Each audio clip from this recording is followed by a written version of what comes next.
ከትግራይ የሚሰማው እጅግ አስደንጋጭ ሆኗል። መቀሌ ጭንቀት ውስጥ ገብታለች። ህወሓት ክተት ሲያውጅ መከላከያ መቀሌ ለመያዝ እየገፋ ነው።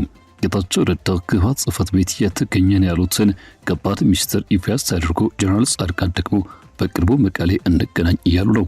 መከላከያና ትግራይ ሰላም ሰራዊት በሁለት አቅጣጫ ወደ መቀሌ እየገፋ ነው። አርሚ 7 ደግሞ ከሱዳን ድንበር እንዳይገባ መከላከያ ከፍተኛ ምት የደረሰባት ነው። የሰሞኑ የጠቅላይ ሚኒስትሩ ንግግር ከባድ እሳት ለኩሷል። ነገሮች ያለፈውን አይነት ጦርነት የሚያስታውሱ እየሆኑ ነው። የአሁኑ ለየት የሚያደርገው የሚሳተፈው ኃይል ብዛትና ይህ ነው የሚባል ዓላማ የሌለው መሆኑ ነው። ኤርትራ ከመከላከያ የቅዳሜ ጥቃት በኋላ አነጋጋሪ መግለጫ ወጥታለች። የህወሓት ማዘዣ ወደ አስመራ ተሸጋግሯል መባሉ በመረጃ ጥንቅራችን የተካተተ ነው። ቻናሉን ሰብስክራይብ በማድረግ እይታዎትን ይጀምሩ። ቪዲዮ ላይክ ማድረግ ቀዳሚ እርምጃ ይሁን። መልካም ቆይታም። በሱዳን ድንበር አቅራቢያ በምትገኘው በሽሬሪና ከተማ ዙሪያ መከላከያ ሰራዊትና ከእርሱ ጋር የተሰለፉ የትግራይ ሰላም ኃይል አባላት ከህወሓት ታጣቂዎች ጋር ውጊያ ውስጥ ገብተዋል። በርካታ የመረጃ ምንጮች እንደገለጹት ከሆነ ግጭቱ ከባድ መሳሪያዎችን፣ የሜካናይዝድ ክፍሎችና ድሮኖችን ያካተተ ነው። በመቀሌ የሚገኙት የትግራይ ባለስልጣናት የፌዴራል መንግስቱን ወደ ክልሉ መዲና ለመግፋት ያለመ ግልጽ ወታደራዊ ዘመቻ ከፍተዋል ሲሉ ከሰዋል። በሌላ በኩል ደግሞ የፌዴራል መንግስት ከሱዳን ድንበር ማዶ በሆነው የሚንቀሳቀሰውን አርሚ 7 ተብሎ የሚጠራውን የህወሓት አካላት ቅድመ ጥቃት ማድረሳቸው እርምጃ መወሰዱ ተነግሯል። ይህ የተኩስ ልውውጥ ተኝቶ ሲጋጋል የቆየውን ፖለቲካዊ ውጥረት ወደ ወታደራዊ ግጭት የቀየረው ሲሆን አስከፊ የትግራይ ጦርነት ዳግም እንዳይቀሰቀስ የሚል ስጋትም ደቅኗል። ይህ አዲስ ጥቃት የተከሰተው በሁለቱ ወገኖች በኩል ከፍተኛ የጦር ዝግጅት ሲደረግ በቆየበት ወቅት ነው።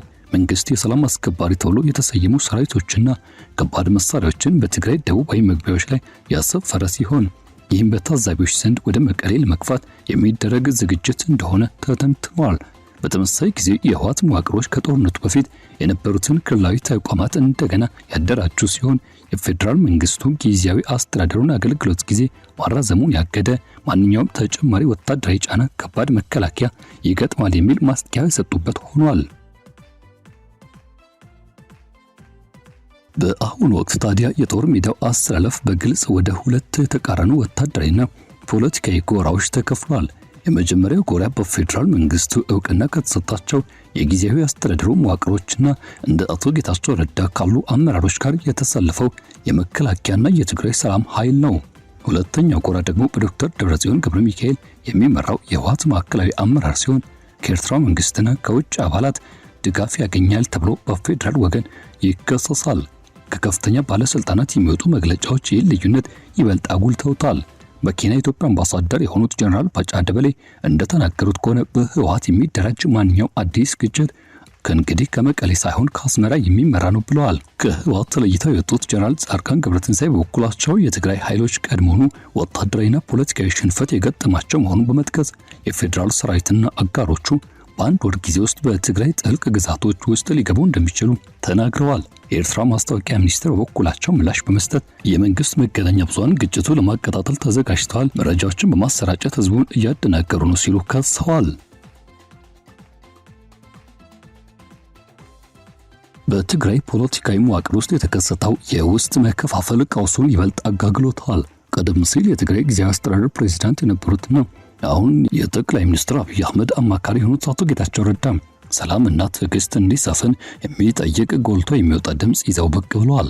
አቶ ጌታቸው ረዳ በማህበራዊ ትስስር ገጻቸው ባሰፈሩት ጠንካራ መልእክትም ከዶክተር ደብረጽዮን ገብረ ሚካኤልና ከሌሎች አካላት ጋር ለተያያዙ መግለጫዎች ምላሽ በመስጠት የትግራይ ወታደራዊ አመራሮች ክልሉን እንደገና ወደ ሁከትና ጥፋት እንዳይከቱት አጥብቀው አስጠንቅቀዋል።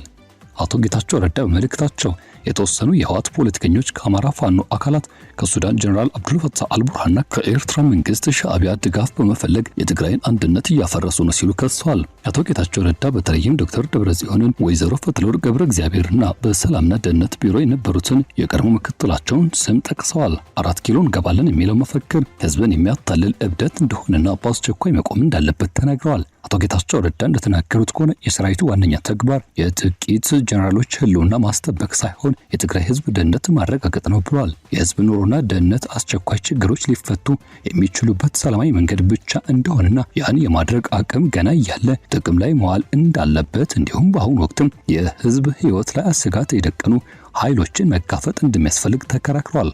አቶ ጌታቸው ረዳ በሐውልቲ የህወሓት ዋና መስሪያ ቤት ተመዝግቧል ያሉትን ሚስጥራዊ ህዋስ አጋልጠዋል። ይህ ህዋስ በታሪክ ደረጃ ለዲፕሎማሲያዊ እንቅስቃሴ ሁልጊዜም በውጭ ኃይሎች ላይ ይደገፍ እንደነበርና አሁን ደግሞ ከተጨባጩ የሜዳ እውነት ጋር ሲጋፈጥ ዓለም አቀፍ ማህበረሰቡ ጣልቃ እንዲገባ አሳዛኝና ተስፋ የቆረጠ ጥሪ በማድረግ ላይ እንደሚገኝ አያይዘው መግለጻቸው የብዙዎችን ትኩረት እያሳበ ይገኛል። በሽሬሪና አካባቢ የተጀመረው አዲስ ግጭት ለፌዴራል መንግስቱና ለትግራይ ሰላም ኃይል ሁለት ዋና ስትራቴጂካዊ ጥቅሞችን ይዟል።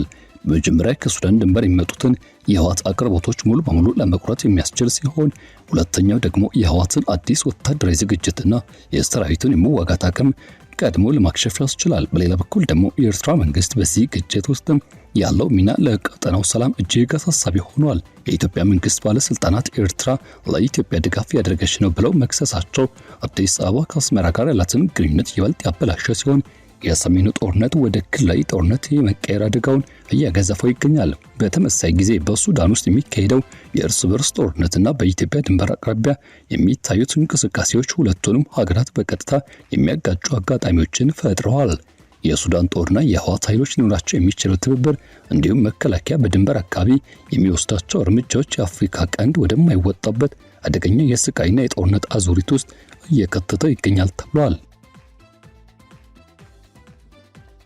የጠቅላይ ሚኒስትር አብይ አህመድ የቅርብ ጊዜ ንግግሮች በኢትዮጵያ ውስጥ ያሉትን የብሔርና የወሰን ውጥረቶች ይበልጥ እንዲቀጣጠሉ አድርጓል የሚሉ ሐሳቦች መሰንዘራቸው አልቀረም። የፋኖ ተዋጊዎች ህወሓት አወዛጋቢ የሆነውን የወልቃይት መሬት በሚስጥር እንዲረከብ መስማማታቸውን ተናግረዋል። ተቺዎች ይህን ንግግር በፋኖ ተዋጊዎችና በሰፊው አማራ ህዝብ መካከል እምነት ማጣትን ለመዝራት ታስቦ የተደረገ ሲሉ ወቀሳቸው አልቀረም። ይህ አባባል በደብረ ማርቆስ ከተማ አውሮፕላን ማረፊያ ምርቃት ወቅት ላይ ከተናገሩት አከራካሪ ንግግር በኋላ የቀረበ ነው ይላሉ ጉዳዩን ታዘቡ። በዚያን ወቅትም ጠቅላይ ሚኒስትሩ ታሪካዊ በደሎችን በማንሳት የጎጃም ህዝብ በትግራዩ ንጉስ አጼ ዮሐንስ አራተኛ የደረሰበትን የኋላ ታሪክ ስቃይ መርሳት እንደሌለበት አሳስቦ ነበር ይላሉ። ጠቅላይ ሚኒስትሩ ለፖለቲካ መከፋፈል ሲሉ የተመረጡ ታሪኮችን እንደ ጦር መሳሪያ ተጠቅሟል በማለት ጠንካራ መግለጫ ማውጣታቸው ይታወሳል።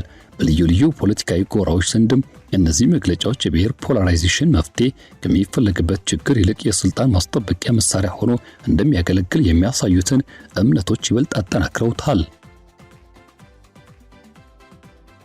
በፌዴራል መንግስቱና በትግራይ ሰላም ኃይል በኩል ያለው ወታደራዊ አቋም ቁጥጥሩን በማጠናከር የጊዜያዊ አስተዳደሩን ማዕቀፍ መጠበቅና ህወሓት ሙሉ ክልላዊ ስልጣኑ እንደገና ለመጫን የሚያደርገውን ማንኛውም ሙከራ በመክታት ላይ ያተኮረ ነው። በደቡባዊ ትግራይ ድንበር አካባቢዎች የተደረገው ከባድ መሳሪያዎችና የልዩ ክፍሎች ስብስብ ፖለቲካዊ ውይይቶች ሙሉ በሙሉ ቢፈርሱ ፈጣን ወታደራዊ እንቅስቃሴ ለማድረግ ዝግጁ መሆናቸውን የሚያሳይ ምልክት ነው። ከነዚህ ኃይሎች ጋር የተሰለፉ ወታደራዊ አካላት የህወሓት መደበኛ የመዋጋት አቅም እንደተዳከመና በሳምንታት ጊዜ ውስጥም ወደ ዋና ዋና ከተሞች መገደብ እንደሚቻል በራስ መተማመን በተሞላበት ሁኔታ ይናገራሉ። በፌዴራል መንግስቱ እውቅና ስር የሚንቀሳቀሱት የትግራይ ሰላም ኃይል አባላት የፕሪቶሪያን ማዕቀፍ ለማስጠበቅና የሲቪሎችን ከሌላ አዲስ ጦርነት ለመጠበቅ የቆሙ ህጋዊ የደህንነት አካላት ተደርገው ይቀርባሉ። የአቶ ጌታቸው ረዳ መልእክቶችም ይህን አቋም የሚያጠናክሩ ሲሆን ማንኛውም አዲስ ጦርነት በህዝብ ማገገም ላይ የራሱን ህልውና የሚያስቀድመው የህወሓት አናሳ ቡድን ኃላፊነት እንደሆነ ያመለክታሉ። በተቃራኒ በኩል ደግሞ የህወሓት አመራሮችና ወታደራዊ አካላቱ የፕሪቶሪያ ስምምነት መሰረታዊ ቃሎች በተለይም የምዕራብ ትግራይ ሁኔታ የፌዴራል ያልሆነ ኃይሎች ሙሉ በሙሉ መውጣትና ህገ መንግስታዊ ክልላዊ አስተዳደር መመለስ ተዘንግቷል በማለት ይከራከራሉ። የጊዜያዊ አስተዳደሩን ዘመን ማራዘምና የድሮን ጥቃቶችን ጨምሮ የፌዴራል መንግስቱን እርምጃዎች ሆነ ተብለው የተደረጉ ትንኮሳዎች አድርገው ያቀርቧቸዋል። በሱዳን ድንበር አካባቢ አርሚ 7 የተባለው ስብስብ መኖሩ ደግሞ ከተደረሰበት ጊዜ አንስቶ የተፈጠሩትን ተወሳስበው ያሉ ድንበር ተሻጋሪ እንቅስቃሴዎች ሌላ ተጨማሪ ራስ ምታት ሆነዋል። ህወሓት ኤርትራን ጨምሮ ከውጭ አካላት ጋር ጥምረት ይፈጥራል የሚሉ ክሶች የፌዴራሉ ትረካ ዋና አካል ናቸው። ኤርትራ በበኩሏ ክሶቹን ውድቅ አድርጋለች። የኤርትራው ማስታወቂያ ሚኒስትር የኢትዮጵያ መንግስት መገናኛ ብዙሃን ግጭትን ለማቀጣጠል የህዝቡን ስሜት ለማንቀሳቀስ ሲሉ አሮጌ ርዕሶችን እንደገና ያወጡ ነው ሲሉ ከሰዋል። በአዲስ አበባና በአስመራ መካከል ያለው የእርስ በርስ መወነጃጀል ቀድሞውኑ ውጥረት በነገሰበት የኢትዮጵያ የውስጥ ግጭት ላይ አደገኛ የሀገራት ውጥረት ጨምሮበታል ይላሉ። የምዕራብ ትግራይ ጂኦግራፊ ደግሞ የአደጋውን መጠን የበለጠ ያሳድገዋል። ሽረሪና በሱዳን ጦር ኃይሎችና በፈጣን ድጋፍ ኃይል መካከል ላለፉት 3 ዓመታት ከተካሄዱ የእርስ በርስ ጦርነት አቅራቢያዎች የምትገኝ በመሆኗ በአካባቢው በአፍሪካ ቀንድ እጅግ ሁከት የበዛበት ድንበር ሆኗል። በሱዳን ውስጥ በሚሊዮን የሚቆጠሩ ሰዎች ተፈናቅለዋል። የውጭ ጣልቃ ገብነት ክሶችም በሁሉም አቅጣጫ ይወረወራሉ። የሱዳን አካላትም አልፎ አልፎ የኢትዮጵያን RSFን ተደግፋለች ሲሉ ይከሷታል። ኢትዮጵያ ደግሞ የሱዳን ጦር ተቃዋሚ ቡድኖች ከግዛቷ እንዳይንቀሳቀሱ ፈቅዷል ስትል ትከሳለች። በምዕራብ ትግራይ የሚደረገው ማንኛውም ቀጣይነት ያለው ውጊያ የሱዳን አካላትን ወደ ግጭቱ የመሳብ የአቅርቦት መስመሮችን የማወሳሰብና አዳዲስ ተፈናቃዮች ማዕበል የመፍጠር አደጋ አለው ባይ ናቸው።